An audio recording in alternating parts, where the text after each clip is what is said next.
सांगा, कांदा तुम्ही आधी पण केला होता आणि आता यंदा पण केलाय. तुम्हाला रासायनिक कांदा आणि नैसर्गिक कांद्यामध्ये काय शेतकरी म्हणून फरक वाटतोय ते जरा तुम्ही तिकडे बघून सांगा. कांदा मी माझा 7 गुंठ्यामध्ये कांदा गेल्या वर्षी होता. त्याला मी फवारणी केली, भूसुधारक पण सोडलं होतं. पण त्याची जी साईज एकसारखी साईज अशी गोलटी साईज होती आणि शायनिंग एक नंबर होतं. ओके. आणि तो कांदा वर्षभर काढून घरात पडला होता, माझ्यावर होता. वर्षभर मी त्या दिवाळीच्या नंतर विकला, तोपर्यंत काही खराब झाला नाही.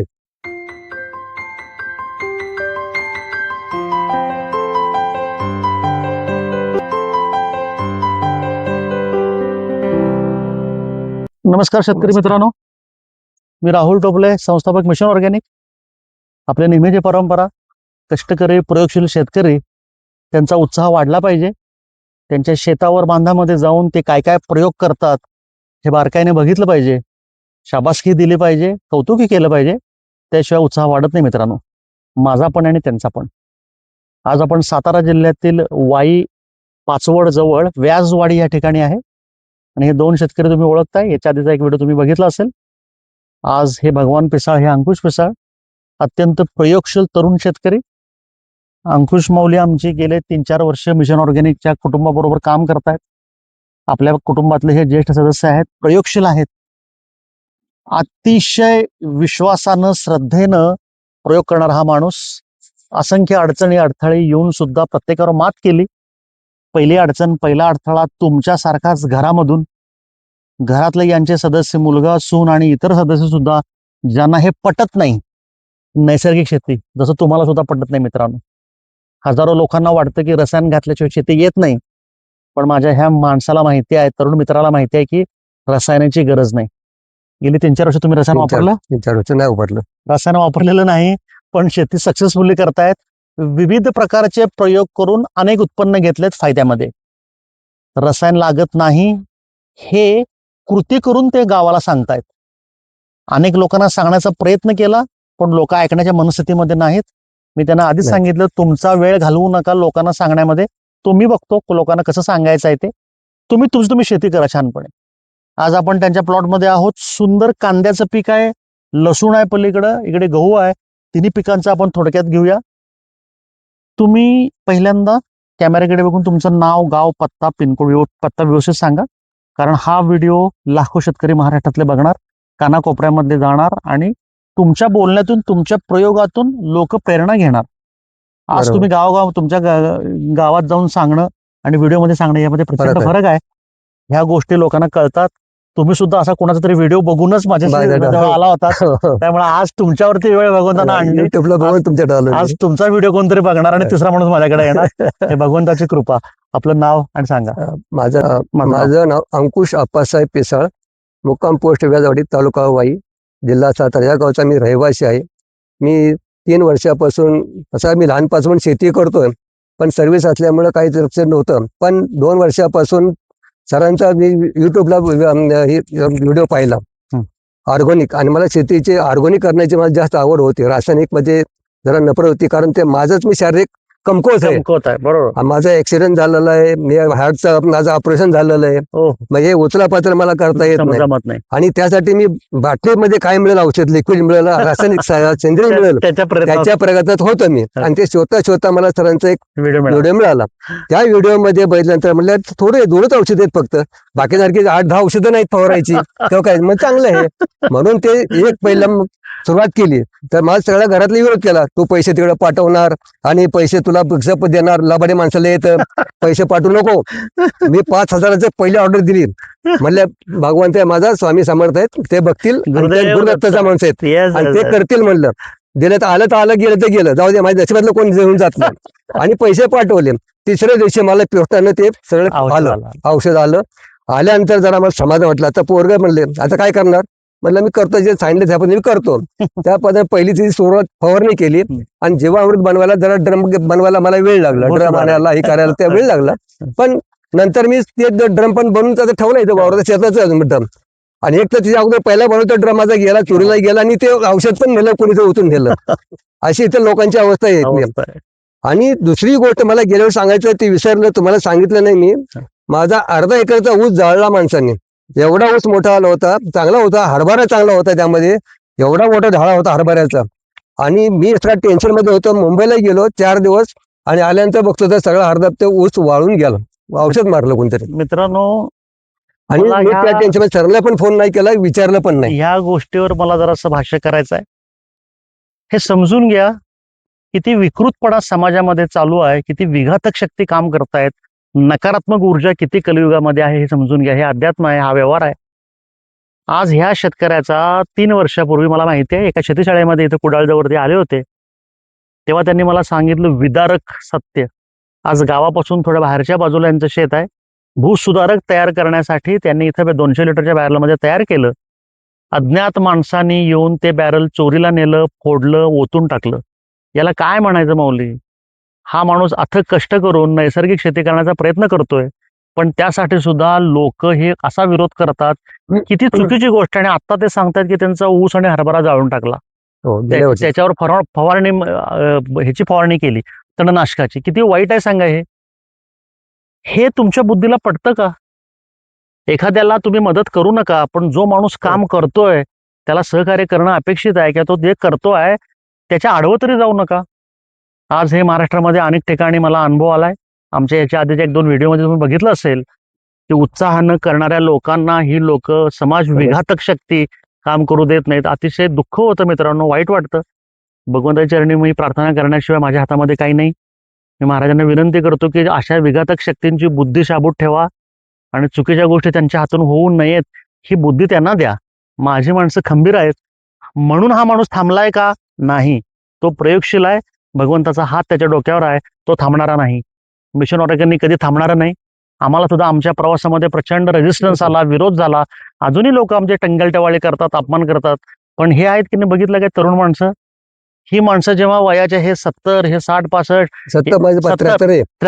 73, हे 75, ह्या वयामध्ये जर ही माणसं काम करत असतील तर कम्पॅरेटिव्ह माझ्यासारख्या तरुण माणसानं घरात बसलं पाहिजे का? नाही. आज शेतावर पहाटे उठून 5ला उठून आलोय मी राहणार त्यांच्या. आणि आज ही लोकांचा अनुभव ऐका तुम्ही, कानात साठवा आणि तुम्ही सुद्धा प्रयोगशील व्हा. तुम्ही मला सांगा, कांदा तुम्ही आधी पण केला होता आणि आता यंदा पण केलाय. तुम्हाला रासायनिक कांदा आणि नैसर्गिक कांद्यामध्ये काय शेतकरी म्हणून फरक वाटतोय ते जरा तुम्ही तिकडे बघून सांगा. कांदा मी माझा 7 गुंठ्यामध्ये कांदा गेल्या वर्षी होता. त्याला मी फवारणी केली, भूसुधारक पण सोडलं होतं. पण त्याची जी साईज एक सारखी साईज, अशी गोलटी साईज होती आणि शायनिंग 1 नंबर होतं. ओके. आणि तो कांदा वर्षभर काढून घरात पडला होता, माझ्यावर होता.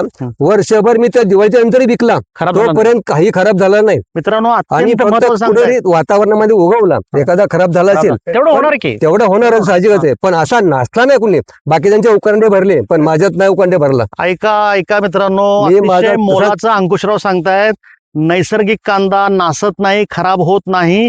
बाकीच्यांचे उकिरडे खराब कांद्यात भरले, आमच्या शेतकऱ्याच्या उकिरड्यावर कांदा गेला नाही. नोव्हेंबरला विकला मी, दिवाळीनंतर. नोव्हेंबर पर्यंत कांदा विकला, खराब झाला नाही, कारण तो विषमुक्त होता, रसायनमुक्त होता, नैसर्गिक तत्वाने केलेला होता. मी नेहमी सांगतो, निसर्ग तुमची काळजी घेतो, निसर्ग तुमच्या तयार झालेल्या पिकांची सुद्धा काळजी घेतो. त्याचं हे जाज्वल्य उदाहरण. मला एक सांगा की रासायनिक तुलनेमध्ये नैसर्गिक कांद्याचं उत्पन्न कमी आलं, वाढलं, काय झालं? उलट जास्त निघालं. 7 गुंठ्यामध्ये टायली भरून तेच कांदा निघाला. टायली भरून एक कांदे निघालं. तुम्ही मला सांगा की नैसर्गिक पद्धतीने केलेली शेती परवडते का नाही? एकदम परवडते. ऐका, उचला पाचल नाही, आमच्यासारख्या माणसाला लय परवडते. हे तरुण पोरांना परवडणार नाही, पण आम्हाला परवडते चांगली. आणि उत्पन्न भरपूर देते. उत्पन्न भरपूर देता हे महत्वाचं आहे. म्हणजे उत्पन्न भरपूर मिळते. तुम्ही मला एक सांगा, लोकांचा गैरसमज आहे की रसायन दिलं नाही तर उत्पन्न येत नाही असं म्हणतायत. नाही, हे तुमचा अनुभव काय? एकदम माझं रसायन नाही देता उत्तम पीक येते सेंद्रिय खतावरती, भूसुधारक आणि अन्नपूर्णावरती. नैसर्गिक माझा अनुभव आहे. 3 वर्षाचा अनुभव माणूस सांगतोय. नैसर्गिक पारंपरिक पद्धतीने शेती केलेली कधीही नुकसानी जात नाही. आज आपण त्याच्या शेतामध्ये त्याच्या लक्ष्मीवर उभारून बोलतोय आम्ही. खोटं बोलायचं कारण नाही. दत्तमार्गी माणसं आहे, सगळे आध्यात्मिक माणसं आहे. आमचं जीभ झडून जाईल जर खोटं बोललो तर. ऍब्सोल्युटली काय प्रॉब्लेम नाही. खमकं शेत येतंय, मस्त जमिनी भाऊ मुसबुशीत झालेल्या आहेत. ऑलरेडी सेंद्रिय कर्ब वाढायला लागलेला आहे. देवा, हे बघा सगळं मऊ झालंय. खुरपं लावायची गरज नाही. आपल्याला उपटतंय सगळं. तुम्ही मला सांगा, तणाचं प्रमाण कमी झालं? कमी. अहो, यामध्ये लवाळ इतका होता की विचारू नका सर. आता नाही, कमी कुठे तरी लवाळा. असं उपटाय गेलं की सगळं उपटतो असं एकदम. आणि माती बघायची. हे बघा समोर. कळलं तुम्हाला? भूसुधारक जमिनीमध्ये गेल्यानंतर टप्प्याटप्प्यानं तुमचं जमिनीतलं तण, रान, गवत कमी येतं. लवाळा भरपूर येत होता, आता नागीबा आहे, थोडा थोडा आहे, कमी कमी आहे. म्हणजे कमी होतो. तणनाशक मारावं लागलं नाही. महत्वाची गोष्ट. लक्षात ठेवा, जमीन साधी सोपी सुंदर होते. धाडस करा. आता पलीकडे कॅमेरा दाखवा. हे बघा, इथं गव्हाचा प्लॉट आहे. जवळ जरा गव्हाची गोंबी जरा दाखवा. जवळ नंतर क्लोज दाखवा. तुम्हाला गंमत सांगतो, ह्या प्लॉटला यांच्या प्रकृती अस्वास्थ्यामुळे, गडबडीमुळे भूसुधारक सोडता आलेलं नाही. अन्नपूर्णाच्या किती फवारण्या? 3 फवारण्या झाल्या आणि शेवटची फवारणी 50 आपली महाराजांनी मारली. जरा 3 फवारण्या झाल्या. 3 फवारण्यावर अतिशय उत्तम गहू. कुठली रोगराई आली का? काही नाही आले. रोगराई आलेली नाही, येणारच नाही. निसर्ग काळजी घेतो. सगळ्यांच्या काळा मावा पडला होता, आपल्या मोहाला नाही काळा मावा. ऐका, आसपासच्या गव्हामध्ये काळा मावा पडला होता. दुसरी गोष्ट, कांद्याला तर सगळ्यांचे तरकडले पाहिजे, पुढे वाळले सगळे शेंडे. आपल्या अजिबात काय हिरवागार एकदम काळा बिन नाही. कळलं मित्रांनो, निसर्गाची ताकद. हेच मला वारंवार सांगायचं आहे, जे मी 10 वर्ष घसा फोडून सांगतोय. निसर्गाकडे या मित्रांनो, अडी अडचणीतून बाहेर पडा. आज आसपास सगळ्यांच्या कांद्याला प्रॉब्लेम आलाय. आमचा कांदा हिरवागार, काळसर, मस्त आहे.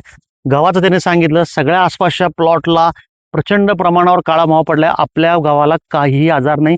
लोंबी बघा, जरा क्लोज घ्या जरासं. लोंबी बघा कसल्या जबरदस्त आलेल्या आहेत.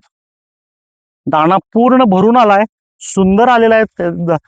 आज पलीकडचा प्लॉट त्यांनी मला सांगितलं 10 दिवसापूर्वीचा. आज नजरेला कळते आपल्याला त्याची वाढ आणि आपली वाढ. प्रचंड खतं वापरलेत, काहीही वाढ झालेलं नाही. आपल्याला 0 खत वापरलंय, उत्कृष्ट उत्पन्न आलेलं आहे. तुम्ही हे काढल्यानंतर मला किती उत्पन्न आलं तेही सांगा, त्याचा अभ्यास करायचा. दुसरी गोष्ट, हे ज्यावर सोयाबीन होतं त्यामध्ये 9 क्विंटल सोयाबीन झाले. 9 क्विंटल वाळवून 9 क्विंटल वरती काहीतरी आहेच, ते आता मला आठवत नाही एवढं. पण तुम्ही समाधानी आहे? एकदम समाधानी. एवढे 2 क्विंटल 3 क्विंटल होते. अर्ध्या एकरामध्ये आमचा भाऊ इथं करत होता, त्याला 4 क्विंटल सापते, पण 4 ठिकाणी सापडायचे त्याला 4 पोती. म्हणजे ते 90 का 80 किलो भरतं ते जास्तीत जास्त. तुम्ही आकडेवारी ऐका. आणि माझं काट्यावरचं वजन आहे, माझं म्हणजे थैलीतलं वजन नाही. काट्यावर वजन केलेलं 9 क्विंटल त्यांना सोयाबीन झालंय. ज्या ठिकाणी 2 ते 3 क्विंटल होत होतं, 3 क्विंटल होत होतं, 9 झालं. तिप्पट वाढलंय. आणि जमीन मुरमाड खर्च तिप्पट वाढला का कमी? नाही, कमी, लय खर्च कमी. 3 फवारण्या, भूसुधारक नाहीच त्याला. भूसुधारक नाहीच, नुसतेच फवारणी. नुसत्या फवारणीवर या. त्यामध्ये पण दुसरे माझी गोष्ट झाली, त्यावेळेला मी तणनाशक मारत होतो सोयाबीनला. पण मी एका आपल्या ह्याला कामगाराला दिलं होतं मित्राला, की औषध मार म्हणून. म्हटलं दादा, 1 सरी 2 सरीपासून अर्ध राहिल्यावरती म्हटलं मी मारतो, उद्या तेवढं राहिले तर तुझं आपलं निघून. आणि दुसऱ्या दिवशी मी आलो तेव्हा डबल पडलं औषध माझ्याकडून.